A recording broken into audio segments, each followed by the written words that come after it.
É o Evangelho segundo Jesus, o Cristo, o Cordeiro Eterno, aquele em quem todas as coisas são e têm seu sentido, sua razão, seu significado. Hoje, Isaías, começo a ler no capítulo 52, no verso 13. Que começa assim e envereda pelo capítulo 53. Diz assim: eis que o meu servo, servo com S maiúsculo, apontando na direção desse que é o servo dos servos, que paradoxalmente também é o Senhor dos senhores. Porque subsistindo, existindo e sendo Deus, não julgou como usurpação o ser igual a Deus, antes a si mesmo se humilhou, sendo um servo, obediente de Deus, o Pai, servo da vida.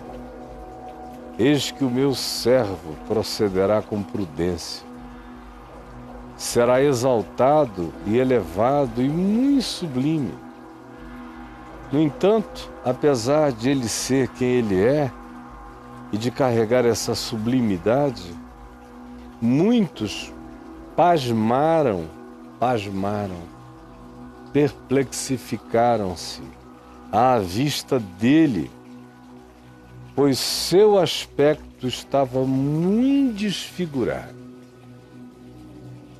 O aspecto do sublime estava desfigurado na história, mais do que o de qualquer outro. Era o seu desfiguramento, a ocultação da sua sublimidade. E a sua aparência,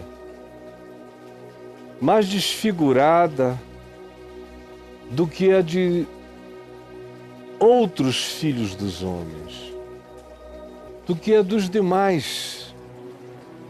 A sublimidade estava desfigurada aos sentidos humanos. Por isso, ele causará tanto quanto causa admiração, perplexidade a toda a nação.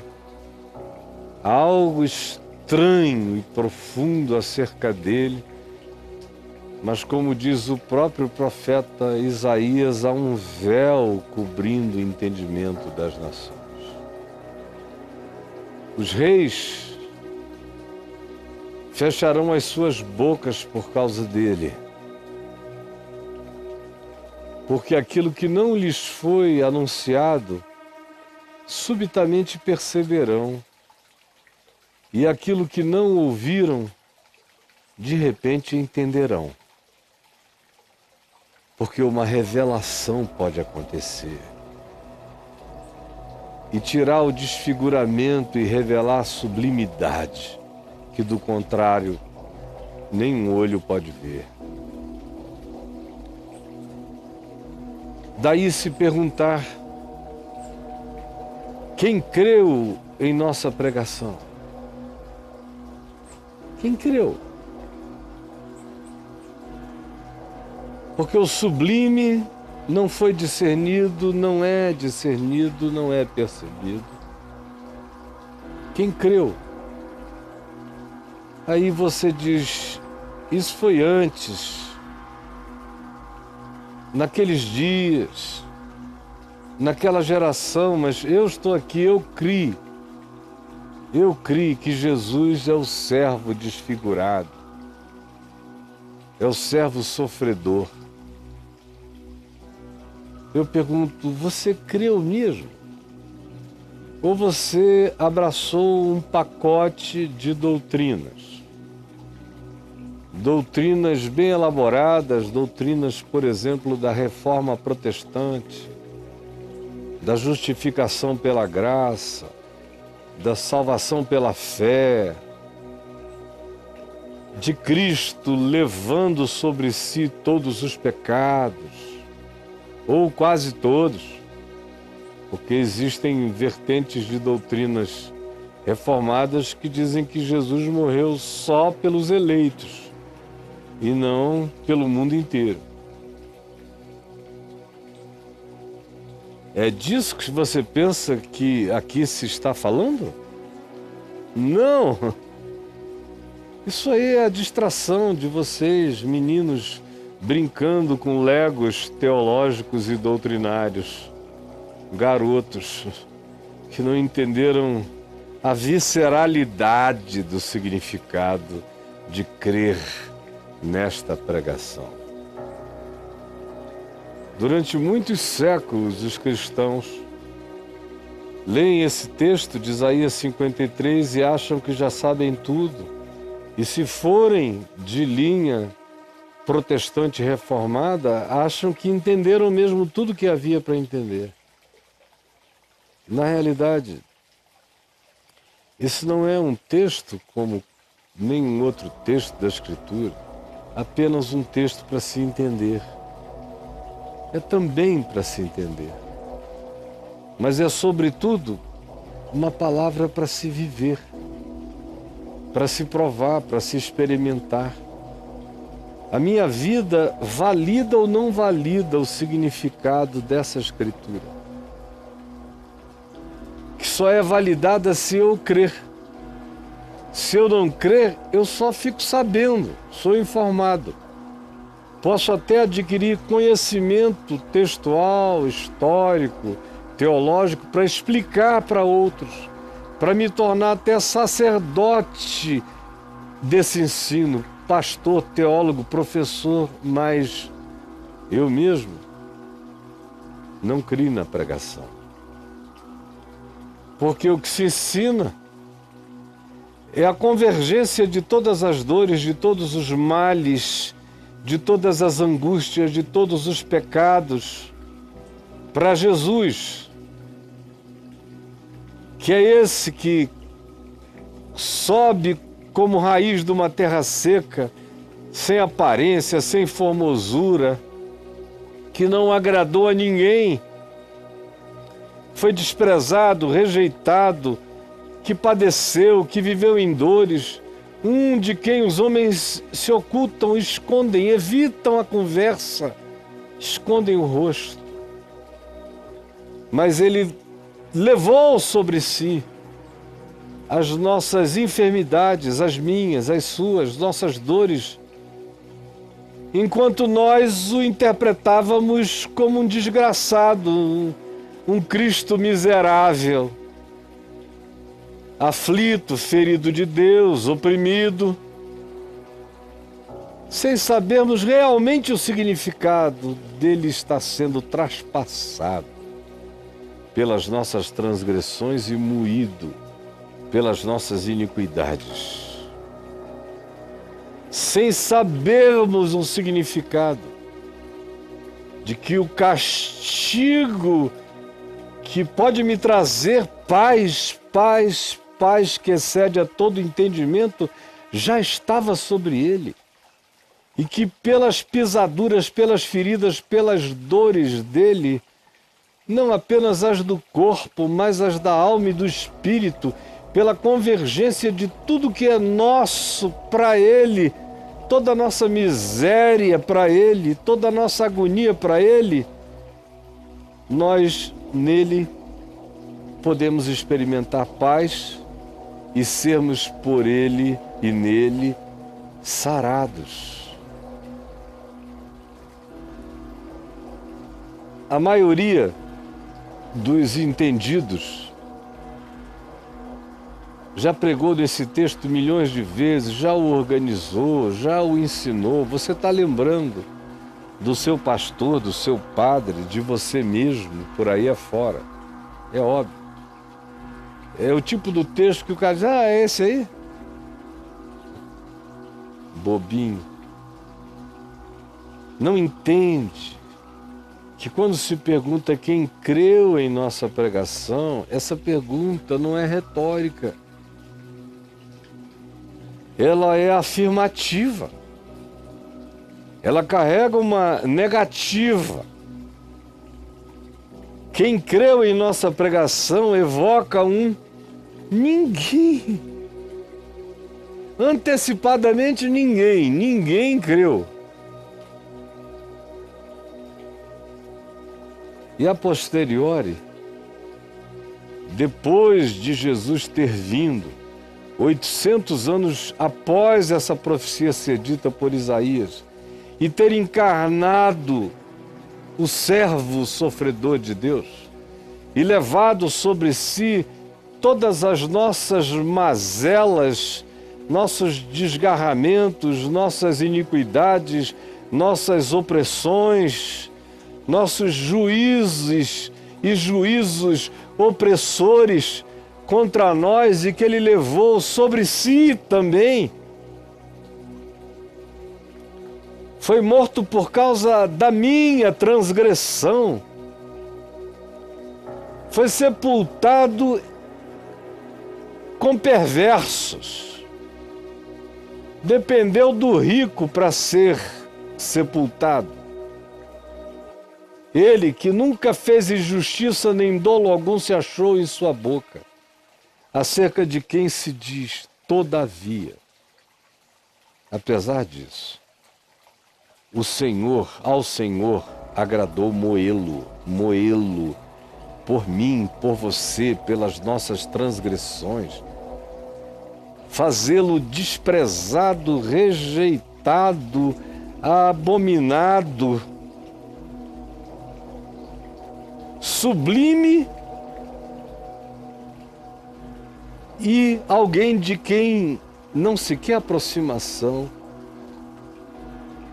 Ele que se tornou essa sublimidade espantosa aos sentidos de todos nós, embora ao Senhor tenha agradado moê-lo, fazendo enfermar a enfermidade da alma humana.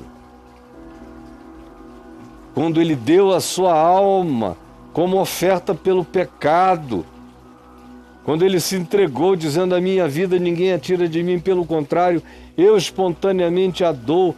Quando Ele fez isso na cruz, ao invés de morrer, Ele prolongava os seus dias eternamente e fazia a profunda e oculta vontade de Deus prosperar no silêncio da loucura da história humana. Ele, somente Ele que fez isso, verá o fruto, o resultado do penoso trabalho da sua alma. Ele conhece os seus. Ele conhece quem creu na pregação.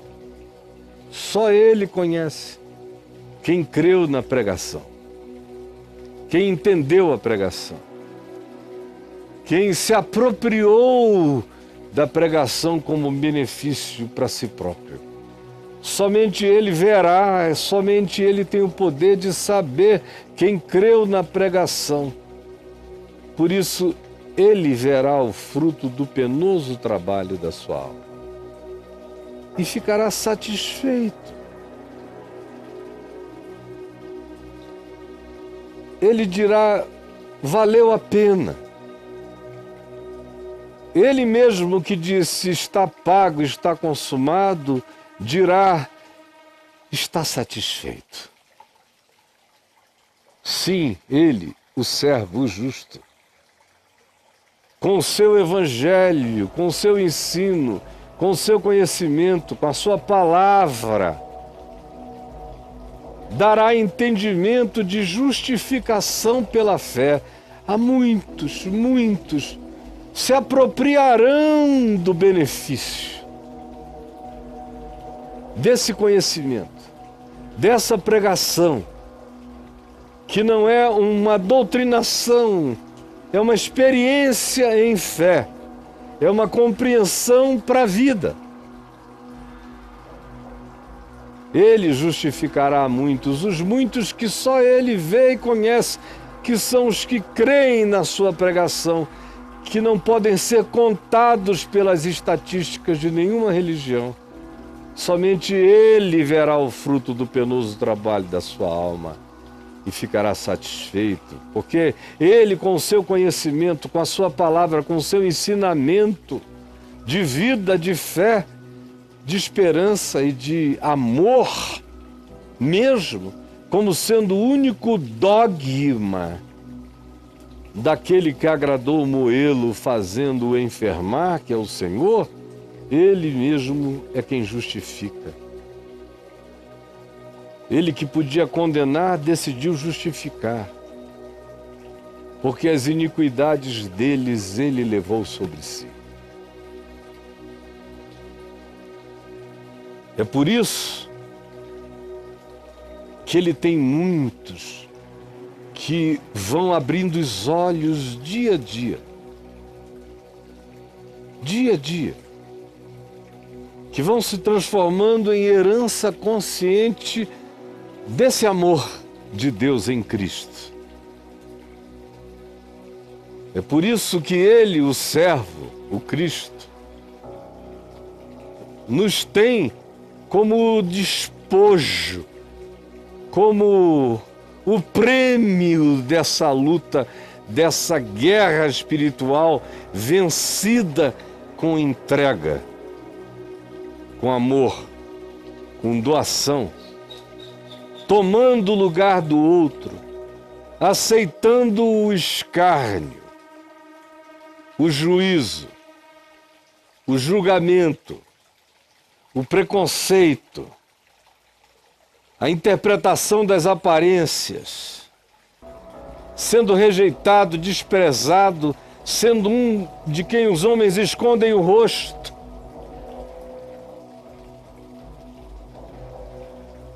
Os que creem na pregação e que se tornam o fruto do penoso trabalho da sua alma e que vivem uma existência com essa consciência em fé que o faz ficar satisfeito, que crescem em justificação pelo conhecimento do Evangelho, porque sabem que os seus pecados foram lavados, perdoados, e que está tudo pago e consumado. Esses se tornam herança dele. Dele que foi contado com os transgressores, mas pelos transgressores intercedeu. Quem creu em nossa pregação? Você quer saber se você creu ou não creu nesta pregação? Quem creu nessa pregação mesmo, sabe que todos os seus pecados foram, são e serão sempre lavados e perdoados, porque passado, presente e futuro convergiram para Jesus, o Cristo, na cruz. Isso é certo. Eu não tenho mais discussão comigo mesmo. Não tem mais o velho Caio e o novo Caio, só há um Caio, morto em Cristo e ressuscitado em Cristo por uma nova vida.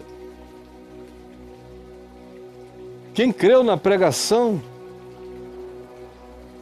não tem medo de desprezo, nem de ser julgado pela aparência, nem de ser rejeitado, nem de padecer, nem do fato de que muita gente vai te conhecer te desconhecendo, vai te olhar não te querendo ver, vai te ouvir não querendo te escutar, serão como desses que escondem o rosto de você, que não assumem,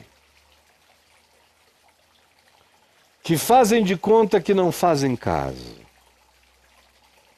Quem creu na pregação não sofre mais com isto, já entendeu.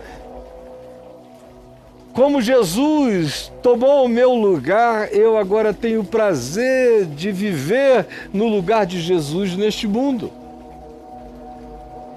Como Jesus tomou o meu lugar na cruz, eu tenho prazer de viver no lugar de Jesus neste mundo. Isso é ter comunhão com os seus sofrimentos, como Paulo diz, tendo comunhão com os seus sofrimentos. Quem creu na sua pregação são esses que sabem para todo sempre, que eles são herança de Deus e Deus é sua herança. Esses mudam seus códigos de valores, de interpretação de tudo. Eles sabem que são herança do justo e sabem que a herança deles é terem sido incluídos nessa misericórdia. Por isso seus valores se alteram radicalmente. Eles não conseguem mais olhar para as coisas e darem às coisas os mesmos valores. Quem teve esse salto, quem creu na pregação, mudou esse olhar e essa observação, esses códigos para todo sempre. Ninguém discuta porque não há apelação. É por isso que eu pergunto, você creu na nossa pregação? A maioria dos cristãos crê magicamente no nome de Jesus, o trata como o Deus da nossa herança cultural ocidental. Os que ficam fanáticos por isso não sabem que seriam fanáticos em qualquer outro lugar da terra, provavelmente por Maomé, por Buda, por qualquer outro. O fanático é fanático. É uma condição instalada, é uma capacidade obsessiva pré-instalada no indivíduo que pode ser muito desenvolvido. Mas o fanático de Jesus também não creu na pregação, ele só é um fanático de Jesus. Crer na pregação não é entender doutrinação. Crer na pregação é adquirir o entendimento que se transforma num conhecimento experiencial, numa prática que traz o resultado, o fruto, o benefício do que se crê acerca do que Jesus fez como evangelho, como boa nova pessoal que se materializa produzindo fruto de paz, de justificação, de perseverança, de resistência, de capacidade de aguentar. Porque na medida em que se aprofunda em mim a consciência de que Ele levou todas as minhas dores, sofrimentos, rejeições sobre si, e eu creio, cresce proporcionalmente em mim uma capacidade de resiliência extraordinária. Você creu na pregação? O benefício é provado por você ou é apenas uma explicação doutrinária na sua boca, na boca dos que melhor sabem, porque a maioria não sabem nem o que é isso? Senhor Jesus, permite que essa palavra conversada aqui abra o entendimento de mais alguns, de mais alguns, de mais alguns, de mais alguns. É para isto que nós estamos aqui, que nos oferecemos a Ti todos os dias e o faremos todos os dias da nossa vida, esperando que mais alguns, que mais alguns, que mais alguns entendam e provem e vivam pela fé e rasguem as cartilhas, os catecismos, e sejam eles mesmos o Evangelho vivo, frutificando a paz e a satisfação que Jesus conquistou na cruz. É o que eu te peço por cada um aqui, em nome de Jesus. Amém.